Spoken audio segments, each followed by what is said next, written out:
Let's learn about Eastern Europe. Over the next two lessons, you'll learn about the human and physical geography of Eastern Europe. Let's start by looking at the political map of Eastern Europe. Which country is the largest? Look at the map. Which of the countries on this map is the largest? If you said Ukraine, you would be correct. In which part of the region do many small countries border one another? If you said the southwestern part of the region along the Adriatic Sea, you would be correct. Many of the countries in the region here border one another. Now, because of that, what might be some of the advantages of being in the southwest region? If you said access to ports along the Adriatic Sea, you would be correct. What about some disadvantages of being so close together in this region? If you said they would have to get along with their neighbors and sometimes they don't, you would also be correct. Next, let's take a look at the region of Eastern Europe by looking at the life of Serhii, a young man who lives in a small town, and let's see what his life is like there.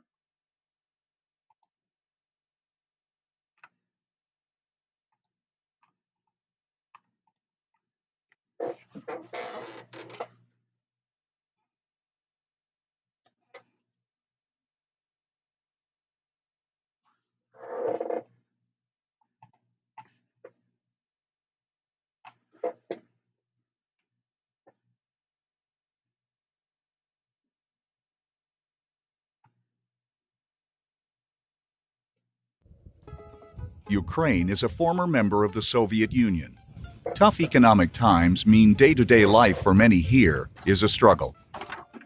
Families survive by growing their own food and raising livestock.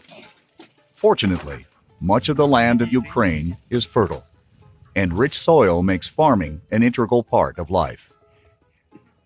The rabbits are Serhi's responsibility, and 40 rabbits takes a lot of work.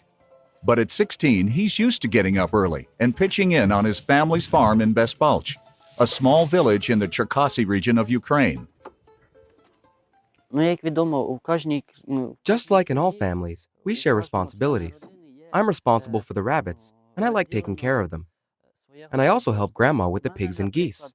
Sometimes, Grandma gives me money for that. Serhiy lives with his grandma, mom, dad, and older brother in a 7-room farmhouse. Jobs are scarce in this region, and so Serhis's family, like many here, farm to eat and to make a living. We grow some vegetables, part of which goes for the family, and another part for the stock. Corn, beets, and pumpkin we use for the stock, but also there's corn for the popcorn we grow. Carrots, onions, parsley, and garlic are used for the household. There are lots of other vegetables we can grow, but we don't need them. After the early morning chores, Serhiy walks to the village school. This is his last year, and he studies computers, languages, and mathematics. He isn't sure what he'll do after school, but he knows he probably won't stay in Bespalch. About 97% of the young people have left, and only 3% are still here. I can understand the ones who have left because they need to provide for their family, and the ones who are still here need to help their parents. Serhiy loves tinkering with technology. He built his own computer from various parts, and riding and working on his motorbike is a big weekend hobby. He hopes to turn this love of technology into a job one day, maybe computer science, or he might join the military and fly jets. I like the Air Force a lot, and I'd like to fly fast. You can see everything from above, and it would be really beautiful. Right now, Serhiy is studying to get into the military academy. It's not easy, but for many youngsters, the military is a good option for a career and steady pay. Serhiy has mixed feelings about leaving the village and the farming life here for the bigger city. There are lots of advantages of working in the village, but at the same time, disadvantages. It's really beautiful here, and you can do whatever you want. Let's say you want to go fishing. You just go outside and go to any river you'd like to. And in the city, no one needs you and you feel alone. No one knows about you.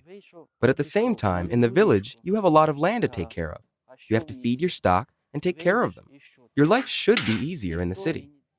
There is only one store in this tiny town, no factories, and no industry. Serhis's father and brother are both unemployed.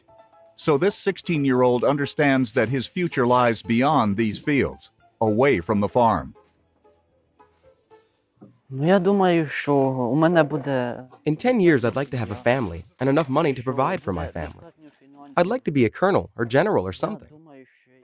Serhi will have to make a decision about his future soon. But for now, there's his studies, his computer, and there's always more work to do on the farm.